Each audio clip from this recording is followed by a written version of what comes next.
괜찮아. 괜찮아요. 괜찮아.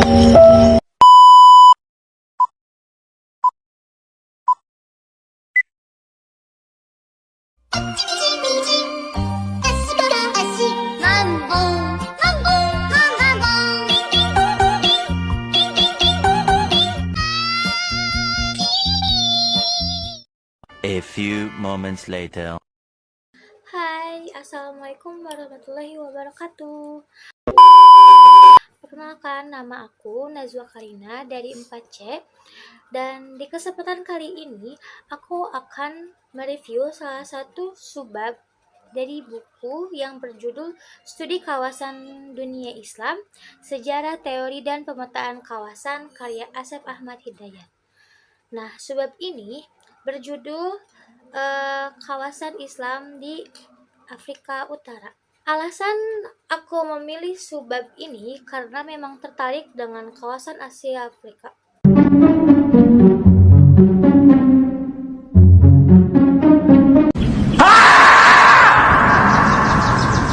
Memang tertarik dengan kawasan Afrika Utara, terutama pada sisi budaya, seni, dan masyarakat yang ada di sana.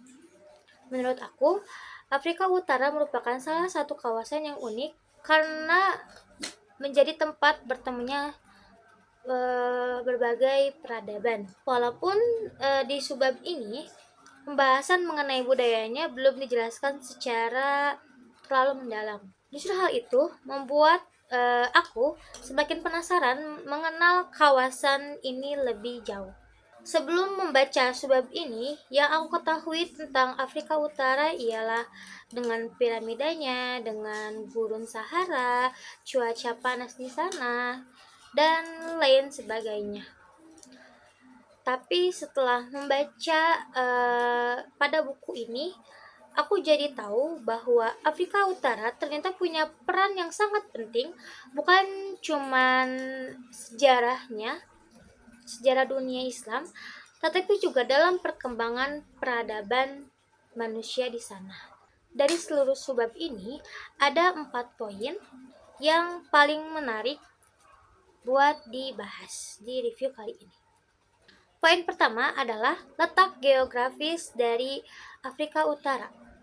Dan menurut aku pribadi, pada poin ini sangat penting karena di dalam buku dijelaskan kenapa Afrika Utara itu mempunyai peran yang sangat besar dalam sejarah, dan di buku tersebut juga dijelaskan kalau Afrika Utara ini meliputi beberapa wilayah atau negara seperti Maroko, Aljazair, Tunisia, Libya, Mesir, Sudan, dan Sahara Barat.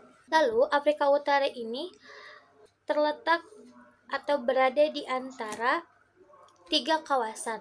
Ada Afrika, Timur Tengah, dan Eropa. Nah, hal itu membuat kawasan ini, Afrika Utara, menjadi jalur perdagangan sekaligus tempat bertemunya berbagai bangsa dan kebudayaan. Dan selanjutnya, poin yang kedua ialah kondisi alam dari Afrika Utara. Yang aku tahu, sebelumnya aku mengira bahwa Afrika Utara itu kondisi alamnya hampir seluruhnya cuma berisi gurun pasir saja. Ternyata tanggapan aku kurang tepat, dan ternyata kondisi alam di sana tuh bukan cuma berisi gurun pasir saja, tetapi ada pegunungan Atlas. Dan dari buku ini aku jadi tahu alasan kenapa Mesir bisa berkembang menjadi salah satu pusat peradaban yang besar sejak zaman kuno.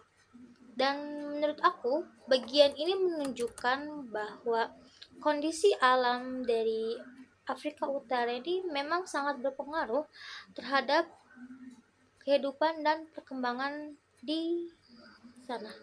Selanjutnya, poin ketiga. Nah, bagian ini yang paling aku bikin kaget karena sebelumnya aku gak tahu sama sekali, dan awalnya aku mengira kalau misalkan masyarakat Afrika Utara tuh sejak dulu merupakan bangsa Arab. Ternyata jauh sebelum kedatangan bangsa Arab, kawasan ini tuh sudah dihuni oleh masyarakat yang bisa disebut atau sering disebut dengan Amazigh atau Berber. Masyarakat Amazigh atau Berber ini merupakan penduduk asli dari Afrika Utara dan memiliki bahasa budaya tersendiri. Menurut aku pribadi, bagian ini sangat menarik karena menunjukkan kalau identitas suatu kawasan terbentuk melalui proses sejarah yang sangat panjang. Lalu setelah Islam datang, banyak masyarakat Amazigh atau Berber ini tuh memeluk agama Islam. Tetapi mereka tetap mempertahankan budaya dan identitasnya sampai sekarang. Dan dari sini aku jadi tahu, jadi paham kalau misalkan penyebaran Islam di Afrika Utara itu berjalan berdampingan dengan budaya lokal di sana.